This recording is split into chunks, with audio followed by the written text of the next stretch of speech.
pessoal, hoje tem duas festas que estão sendo comemoradas no mundo inteiro. Uma festa da luz e outra das trevas. Uma é a festa da vida e uma é a festa da morte. Vou falar primeiro da festa das trevas. Halloween. Isso não é uma festa brasileira, isso é uma festa que tem origem celta. O que eram os celtas? É um povo que não existe mais, eles viviam na Irlanda, na Escócia, na Grã-Bretanha, e aí eles lá tinham druidas, bruxas que consultavam os mortos, que falavam com árvores, com animais, eles criaram um monte de lendas. E eles então criaram, nesse dia 31 de outubro, uma festa onde eles diziam o seguinte: os mortos, os espíritos dos mortos, eles andam por aí fazendo mal para as pessoas. Então, nós vamos invocar bruxas, druidas e um monte de outras coisas para afastar esses espíritos das trevas que andam por aí. Então, aí eles começaram a pintar as pessoas de bruxo e levaram isso para as escolas. E hoje parece ser uma festa inocente, uma brincadeira de criança. Não é. Por quê? Porque se invoca o mal, né, e se invoca o espírito das trevas.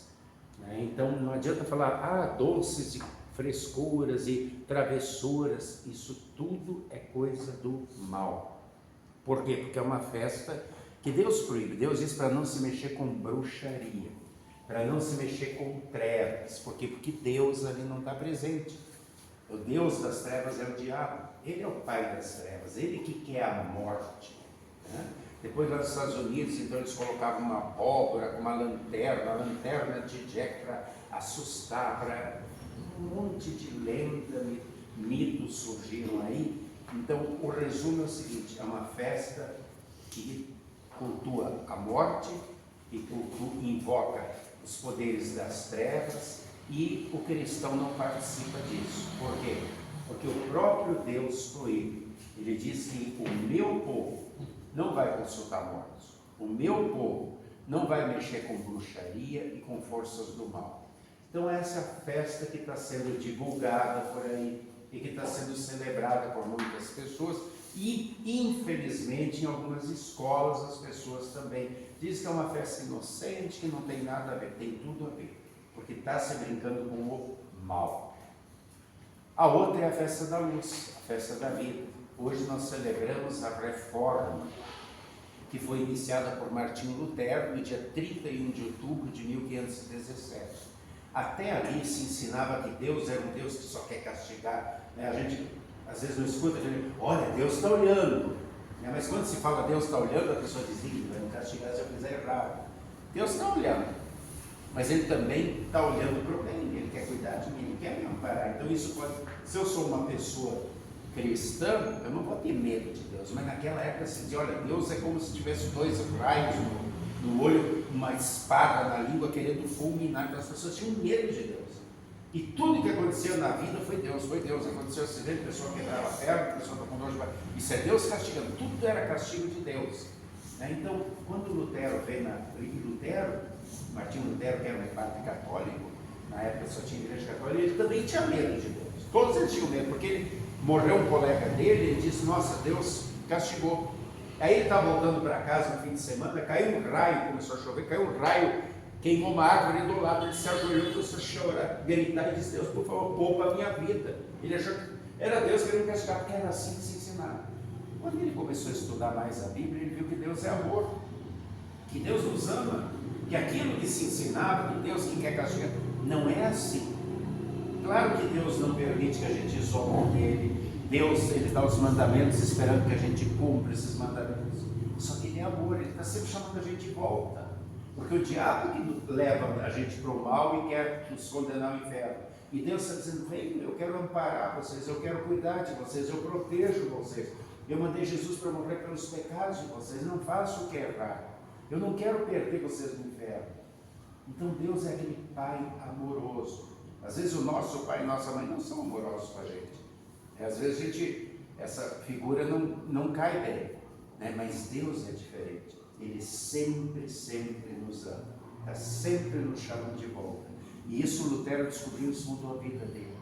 e outras coisas que se ensinava de errado, que o pecado, que o perdão dos pecados, você tem que comprar, você tinha que comprar, né? Você tinha que fazer romaria para receber o perdão dos pecados, você tinha que ter relíquia aos santos, um monte de coisa errada. Ele disse, não tem nada disso na Bíblia. E por isso que a gente chama de reforma, né? Quando uma casa está quebrada, uma roupa está furada, a gente não costura, a gente não, né, na casa passa um embolso, pinta, isso a gente está fazendo uma reforma. Assim como na vida da gente, às vezes a gente tem que fazer uma reforma. Né? Se a gente está mentindo, a gente tem que parar de mentir. Se a gente está enganando o outro, se a gente está... Né, a gente tem que fazer uma reforma por dentro. Pedir que Deus nos oriente a ser pessoas boas e não pessoas ruins. A gente sempre tem que estar reformando a nossa vida. E Lutero, ele não quis criar uma igreja nova. Ele quis reformar, tirar as coisas que tinham sido acrescentadas à doutrina da Bíblia. E aí, claro, que quem estava ganhando dinheiro com isso não gostou. E aí perseguiram Lutero, expulsaram Lutero e disseram, isso é uma reforma luterana por causa do Lutero. Nos primeiros anos ficou conhecido como Reforma Luterana, porque ele pegou 95 questões que estavam erradas na igreja, e ele quis discutir, ensinou isso. Ele disse, provem que eu estou errado. E as pessoas não conseguiam provar. Ele disse, então eu fico com a Bíblia, porque não é certo alguém agir contra a consciência e contra Deus. Então, se quiserem me matar, me matam. Porque eu estou em paz com a minha consciência e com Deus, e é isso que importa. E isso foi em 1517. E lá em 1530, com vários países e várias pessoas, milhares de pessoas já tinham aderido à reforma também.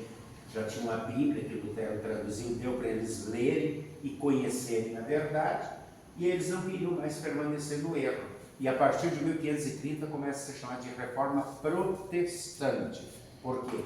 Porque os príncipes, os reis, as pessoas da igreja, elas fizeram um protesto contra aquilo que estava sendo ensinado de errado pela igreja da época. E daí surge então o termo, igrejas protestantes, igrejas reformadas. Nós permanecemos como igreja luterana ainda, por causa dos ensinos de Lutero, e a gente quer ter essa mesma fé, de ensinar Jesus como o único fundamento da nossa vida. Ensinar que a gente só deve dar glórias a Deus. Ensinar que a Escritura Sagrada, que a Bíblia, é a palavra de Deus. Ensinar que a gente não conquista a salvação, não compra, é graça de Deus, é um presente.